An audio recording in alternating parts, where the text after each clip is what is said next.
Miyamoto is joining me now from Miyamoto International. Kit specialises in disaster scenes like this, and as I understand it, has a specialist understanding in his engineering and structural company on disaster zones, specifically with earthquakes.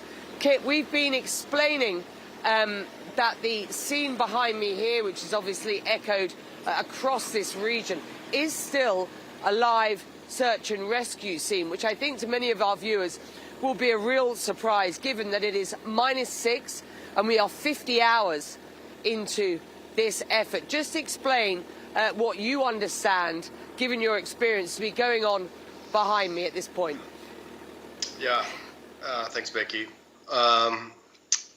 Yeah, that's a really tough time right now, and research tells us that most of the fatality actually happens in the first 10 minutes, actually. So that most of the death, you're going to see death happens there. However, though, you will find people that weeks after also, you know. So it's definitely the key here is don't give up till everyone is identified. I think that's very important. I know the urban search and rescue teams, they're taking incredible amount of personal life risk to doing that, because of all the debris and everything else. It's very fragile, very fragile state. But they're doing actually a great job there. Yeah, and the coordination, I know, is the sort of priority at the beginning. The coordination of the teams who are here. Look, Kit, let's be quite frank. In Gaziantep, they could do with more support, and there is definitely an enormous need for more support, more search and rescue, more equipment. And the Turkish authorities, quite frankly, and it's understandable at this point, being held to account on this. Clearly, there is heavy equipment where I am. There is not the sort of equipment that we see even around me here in other parts of Turkey, let alone in northwest Syria, where, as we understand it, the situation is so much worse. We've seen drills. Look, we've seen the guys here using spades and their bare hands. We've also seen them using probes. Those, as I understand it, will be sort of heat-sensitive probes. They will be listening probes. I mean, you've been on sites like this, and just I don't know whether you can see where I am, but the buildings to the left and right of this, by the way, Kit, are very, very fragile. And the entire time that we've been here, there have been concerns about the risk of those buildings coming down. To your point, the idea that these guys are challenged is a real understatement here, isn't it? Oh yeah, most definitely. And usually structural engineer attached to the team, and they actually monitor and survey the actual debris itself. If there's any movement, there's a warning comes up, so the team members can evacuate quickly, or aftershocks coming through. So there's some certain safety protocol is taken out there. But the one thing I noticed that not only they rely on the rescue, urban search and rescue teams, but also people, the community, citizens. They're the one actually first line of defense actually. So they actually did their part. They dig up the family, friends, neighbors, community members. So that's actually truly the best practice, And yeah, it is definitely. You're gonna see the survivors though. Still, you're gonna find still. It's only at the 4th day now. Okay, so we should not give up on that. And I'm planning to leave California tomorrow, and I get to at the site in a couple of days from now. And our Turkish team from Istanbul is already there on the site. Yeah. Kit, that's amazing, and I know your support here will be so well received.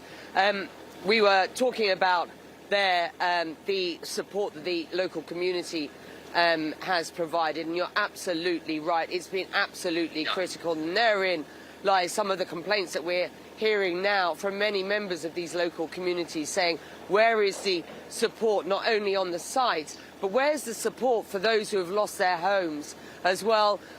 We know that people have been sheltering in mosques, in schools, and I know that the authorities, the president here has now called for hotels in the Mediterranean area to open. But look, I mean, there's no doubt that the support has been slow. Whether or not that's because the support simply didn't exist in these areas, that's something that will come out in the wash, of course. But the international effort, of which, of course, you are now part of, has been phenomenal. More than 70 countries sending equipment in. The UAE, where I came from, I came with the aid flight that came in. They were bringing ambulances, search and rescue vehicles, and field hospitals. It's equipment like that and efforts like that which will be crucial at this point. Whether or not more people are found alive, it's those who've survived who need the support, isn't it? That's right. That is correct. And but also the Turkish government has been preparing for this type of major disasters for last 20 years now. The concern is that after 1999 earthquake, that expectation of a so-called Istanbul earthquake, a town of 20 million people. So they've been really prepared for this. That's one thing I know. And they are going to have a robust response. But as you know, this area is mountainous and 100 kilometers long. I mean, it's a widespread area affecting 10 million people. So it's definitely that no government, single government cannot do this alone. I think it has to be definitely international support and assistance to that Turkish government as robust as they are. Yeah, and indeed, of course, the areas in Syria, and I'm not just going to say the Syrian government, because of course there are still opposition-controlled areas, not least that of Idlib, and it's very, very unclear what is getting in, and even when it gets into country, how it gets into the areas that are most affected. You make a very good point. This is across an extraordinary region. I mean, kilometres and kilometres, hundreds of kilometres of area that has been damaged here. So you're right to point out that this is an enormous effort. The international aid effort will be incredibly important. I think it is important, and we're hearing concerns about the coordination by the authorities, not least with those international teams incoming, and people just appealing for that coordination to be as organised as possible so that these efforts can be deployed on the ground where they are needed most.